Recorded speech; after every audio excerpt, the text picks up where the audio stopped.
Iran কিন্তু খেপা গেছে। আমেরিকার রক্তচক্ষুকে উপেক্ষা করে একের পর এক ধাঁচু টাইপের অ্যাকশন চালাচ্ছে, আর এবার ঠিক পয়েন্টে আঘাতটা করছে। ধরেন একজন মানুষ আমারে খালি ঢিল মারতেছে, তো আমি যদি একটা ঢাল নিয়ে তার সামনে দাঁড়াই থাকি, কতক্ষণ টিকবো ভাই? ঢালও তো একটা ধাতব পদার্থ। সেই যদি মনে করেন তীর মারে হয়তো ঢাল আটকাবে, কিন্তু যদি মেশিন গান মারে আমার তো ঢাল আটকাবে না, আমার মরতে হবে। সো ওই যে ইংরেজিতে একটা কথা আছে না, prevention is better than cure, অর্থাৎ কোনো রোগ হওয়ার পরে ওইটার ওষুধ খাওয়ার চেয়ে এই রোগটাই যেন না হয় সেই ধরনের ভাবে চলাফেরা করা উচিত। তো প্রথম থেকেই ইরান চেষ্টা করতেছিল, যেখান থেকে টোটাল অভিযানটা চলছে ভারত মহাসাগর পাশাপাশি আরব সাগর, সেখানে মার্কিন যুক্তরাষ্ট্রের যে বিমানবাহী রণতরীগুলো, ডেস্ট্রয়ার, ফ্রিগেট, তারপরে হচ্ছে আরো অনেক ধরনের হুলস্থুল একটা আয়োজন, সেখান থেকে এই মুহূর্তে কেন্দ্রীয় কমান্ড আপনার সিদ্ধান্ত নিচ্ছে ইরানে কখন কিভাবে হামলা হবে। তো এর মাঝখানে ওই জাহাজগুলোকে নিরাপত্তা দেওয়ার জন্য ভারত মহাসাগরে একটা মার্কিন যুদ্ধ জাহাজ আপনার অপেক্ষমান ছিল বা নিরাপত্তা দিচ্ছিল। এবার সেই মার্কিন যুদ্ধ জাহাজকে শক্তিশালী হাইপারসোনিক মিসাইলের মাধ্যমে শরীর সমাধি করে দিয়েছে বীর জওয়ানরা আইআরজিসির। এক বিবৃতিতে আইআরজিসি জানায়, অপারেশন টু প্রমিস 4, অর্থাৎ এটা একটা ধারাবাহিক অপারেশন।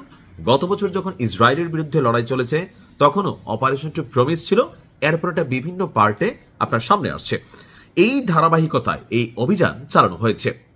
ইরানের দক্ষিণ উপকূল থেকে প্রায় 650 কিলোমিটার দূরে অবস্থিত একটি কৌশলগত মার্কিন সামরিক এই যুদ্ধ জাহাজের উপর সফল আক্রমণ পরিচালনা করা হয়েছে বলে তেহরানের পক্ষ থেকে আমাদেরকে ঈদ মোবারক জানানো হয়েছে।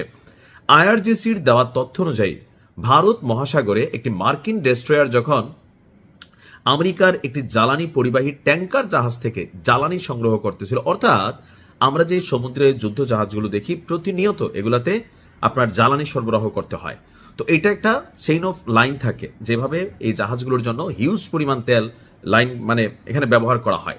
তো ওই রকম এই জাহাজটাতে তেল নেওয়ার জন্য তারা সেইখানে গেছিল, আর এই সুযোগ পেয়ে কাজে লাগিয়ে দিয়েছে। বলা হচ্ছে ঠিক সেই মুহূর্তে যখন জ্বালানি সংগ্রহ করতেছিল, ঠিক সেই মুহূর্তেই এটাকে লক্ষ্যবস্তু করা হয়।